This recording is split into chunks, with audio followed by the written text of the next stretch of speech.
Welcome back to part 2 of the review. This is the review for the LP Fusion stock for the FX DRS.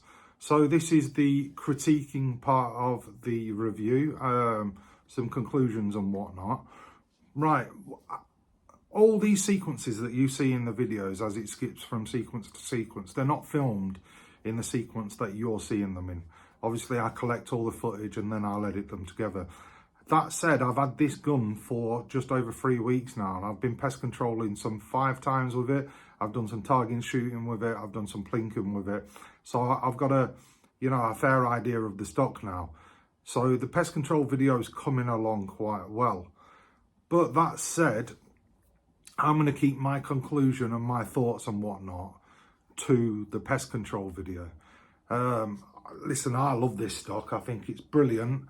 But we'll talk about that in the pest control video. What I want to do for you now is actually give you, well, a better opinion than mine, basically. So what I've done, I've found a mutual friend of a friend, and I've asked permission to go over to his range today and allow him to use it and critique it. And I've told him, I want you to critique it. I don't want you to give me no BS or nothing like that. I want you to critique it. If you don't like it, then tell me. If you love it, tell me what you love. If there's features that need to be changed, then please tell me that. So I phoned him. He's kindly agreed to host me for the afternoon. We're going over there now. We're going to Doncaster Airgun range in Doncaster, South Yorkshire, and we're going to meet Mr. Brian Samson. So for you, those of you that don't know Brian Samson, Brian's a keen FT spring gun shooter. For many years he represented Team England and actually won the World Championships, become world champion in 2014. So now he runs, well, co-owns and runs Doncaster Airgun range. Away from that, he's still Chief Marshal at the WFTF. So he's still shooting almost every weekend. Well, he shoots whenever he wants at the range, but I mean, he's competitively shooting and he's still out there doing his thing. So his opinion means a lot more to a lot more people than mine would do. So I'm trying to, with this being a crossover stock from bench rest, FT, HFT over to the pest control and hunting, I'm trying to get a varied opinion on it. So we're going to drive over there now. We're going to go and meet Brian and yeah, we'll see how it goes. I've no idea, so we'll see how it goes. We'll hand him in the gun. I've literally no idea how this is going to go, so we'll see.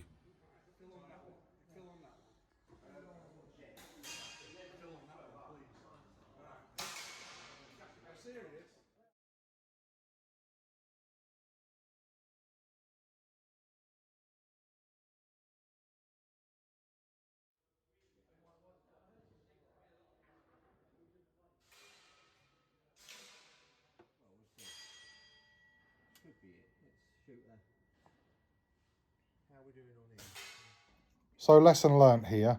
I shot the next sequence using the internal mic whilst everyone else was shooting in the range. As a result, the background noise was horrendous, so I've had to run it through a noise equalising program to get it working properly. So if there's any disparity with sound, that's why. It's nice. Okay.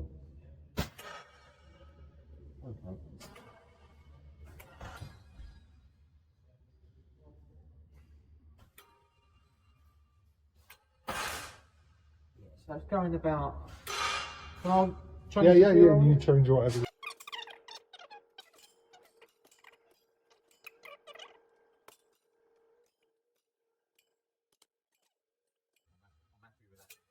That'll work well, I reckon. So what's he doing? Is this the prototype or is this basically production? So that's production prototype. So that's developed over years and years and years. He stopped making it at one point because of that break. So that's where he's come to now, but he wants to learn from it. He's never going to stop developing it, he says. So, so like I say, that's nothing like the original Fusion. No. But it's still evolving. That is the production prototype now. But if he can make it better, he will make it better. So he wants an honest critique of it. I've got very little criticism to say of it. There's a lot of things I like. So I really love that ambidextrous thing on it. You've got to see that to believe it, haven't you? Yeah. I was kind of looked at it, I was half convinced it wasn't symmetrical, but it is. Just because it feels like that. And when I shot it left-handed, although I'm terrible shooting something left-handed, it felt really nice as well. So I love that. I've never seen that before on another stock. That's really nice. I really like that as well. I used to like that sort of design on the old. Do you remember the old Falcon? Yeah. It reminds me of that, and I really like that.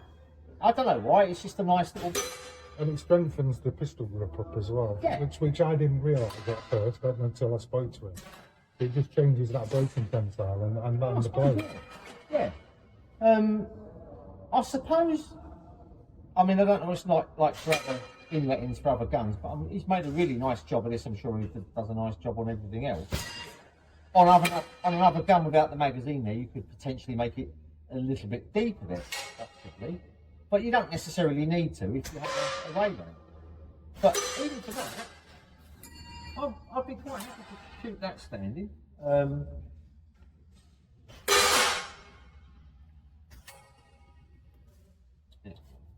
I'd be quite happy to shoot that standing. The other thing I like about it is the things I don't like about the others. So I'm really weird on stuff like that. What I don't like about,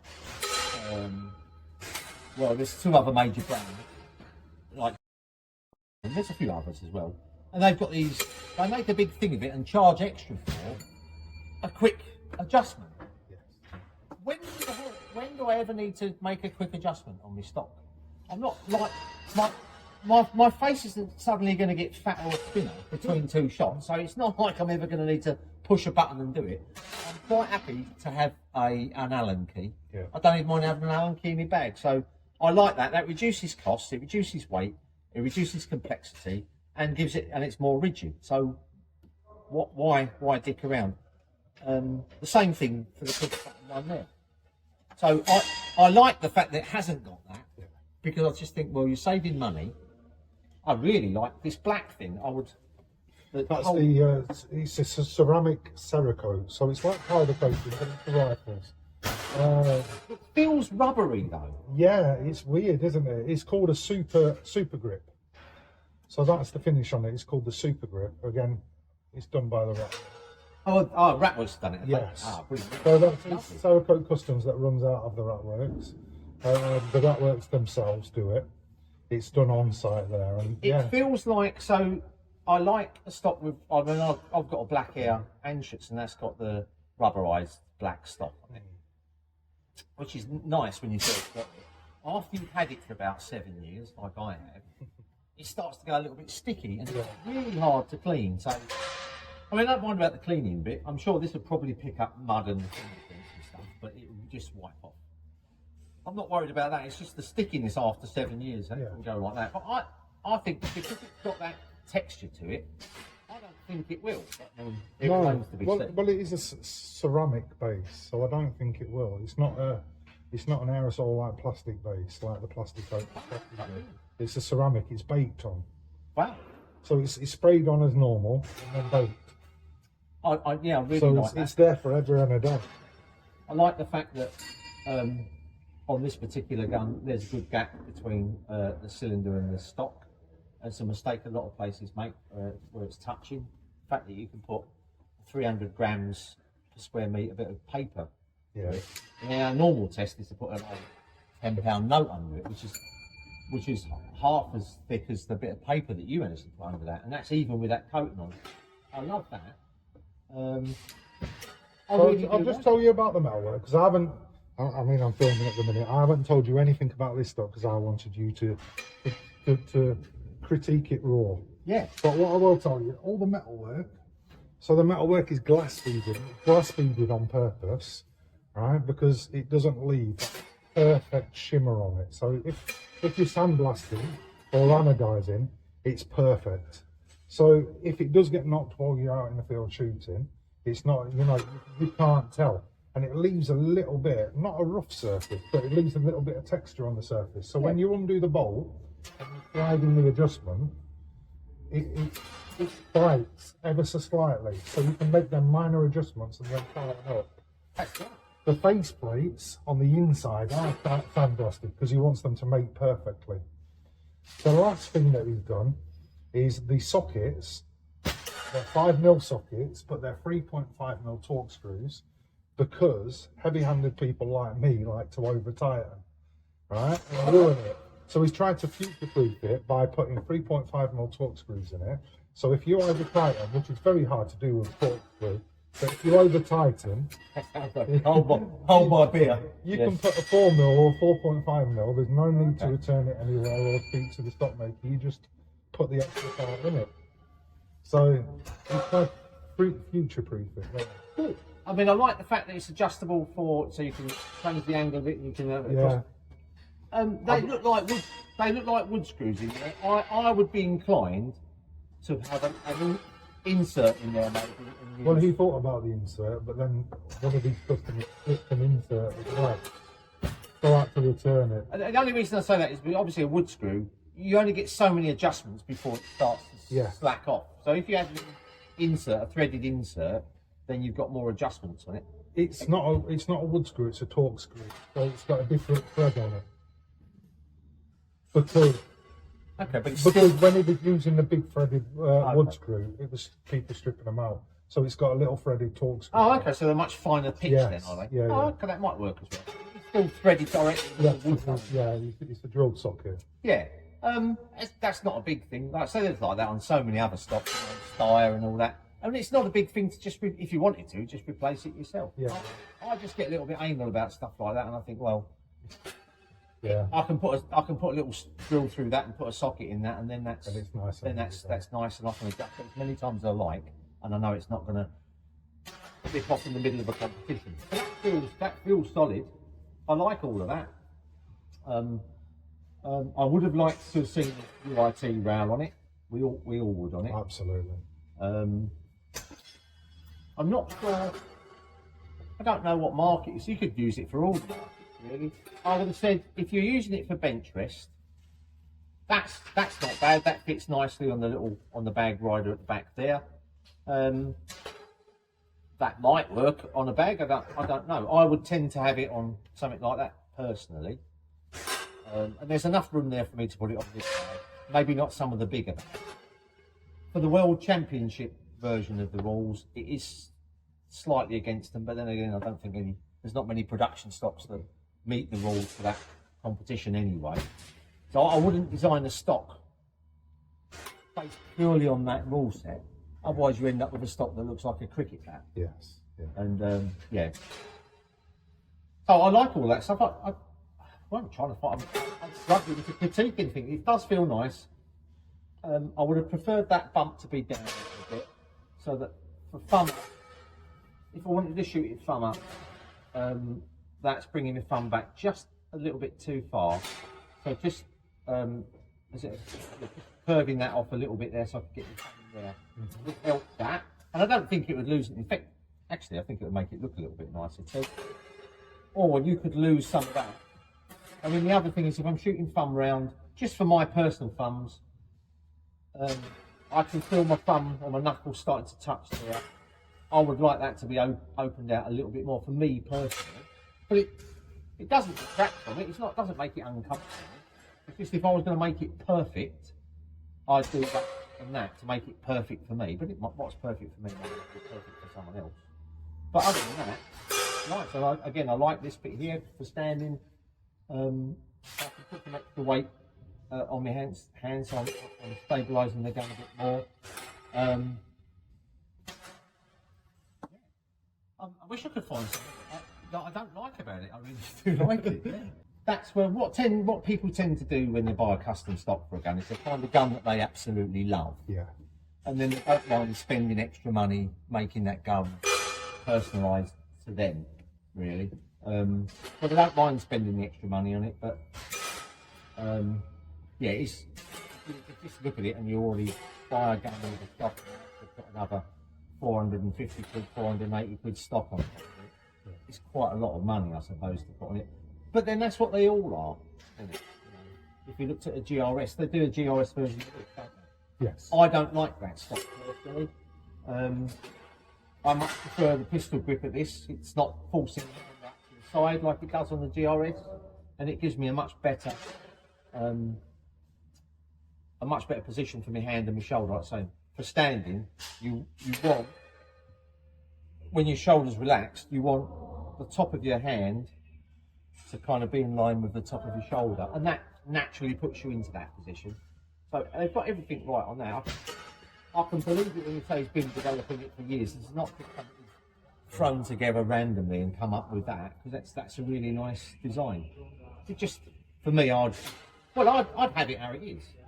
But if I wanted to make it perfect, I'd just open that out a little bit, put a bit there to make it less of a reach for my thumb, and put a UIT rail on it. Yeah, definitely, I agree with that.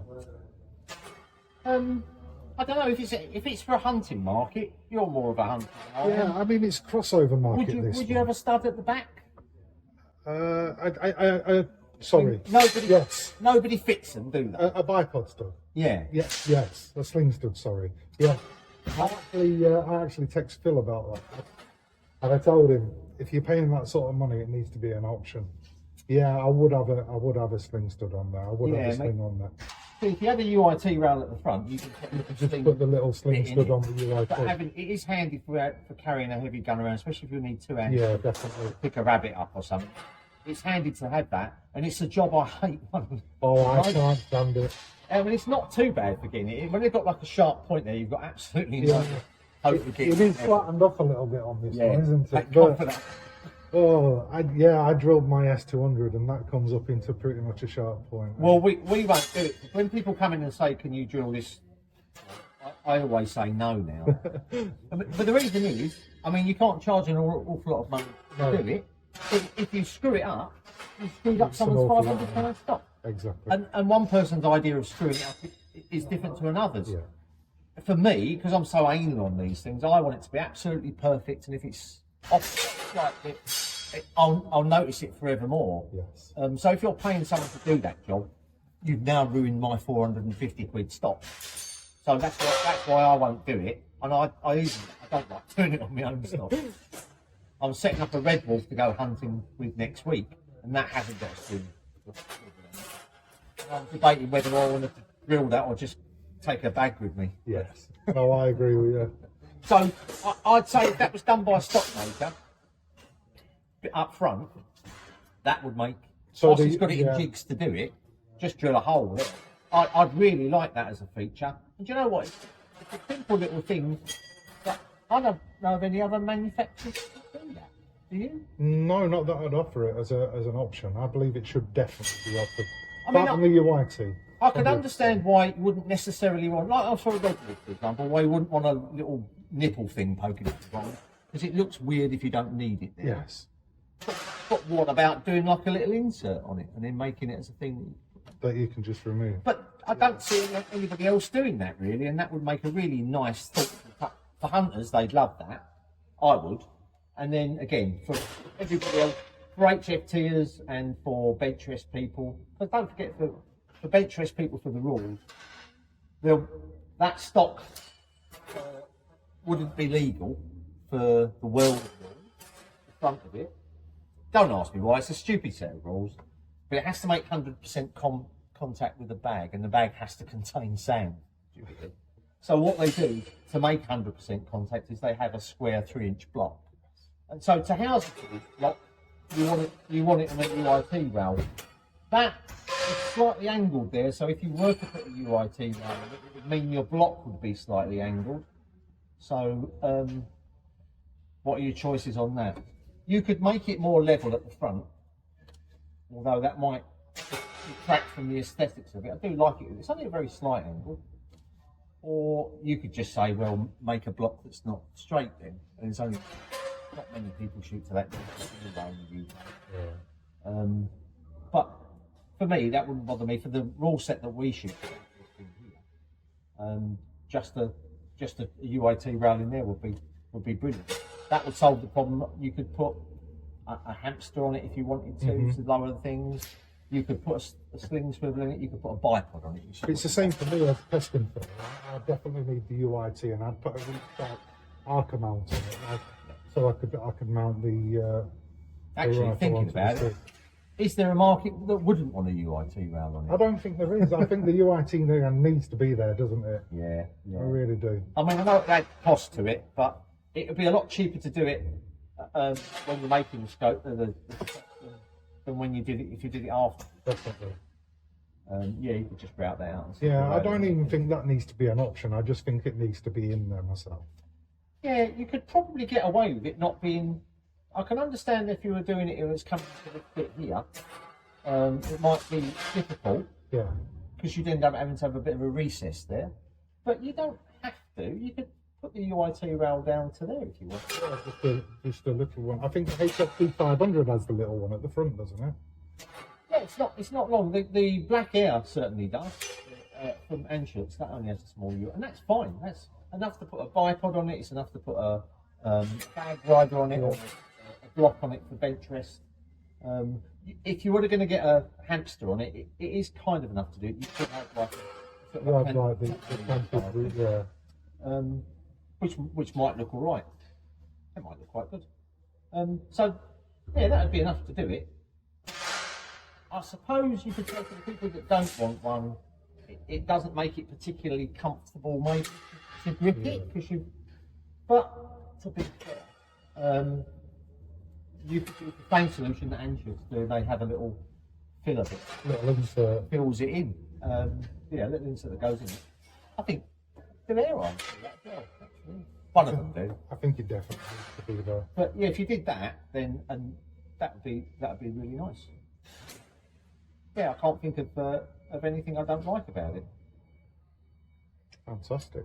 Want them for about £4.50 though. I found it nice. Yeah. This is Yorkshire. In Yorkshire, anything more than £8 expensive. I love it. Well, then let's see if but it is nice. Thanks for bringing it over. No problem at all. You're definitely better qualified to speak to it than I am. Well, no, everybody's individual, aren't they? And everybody's got their right. And if anything, I'm probably more particular on Yes. things. Than That's most what I mean. people So are. you're going to Picking. pick up on the little bits. Yeah. So maybe that might be unfair. Things like that. I mean, I'm and things like putting an insert in there and that's just me being picky. But that's what I would do to make it perfect. But do you know what?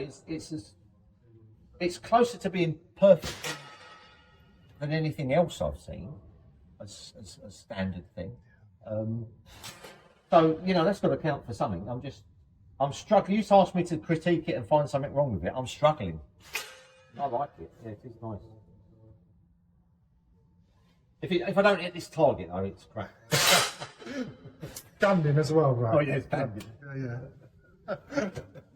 Did I mention my bad back?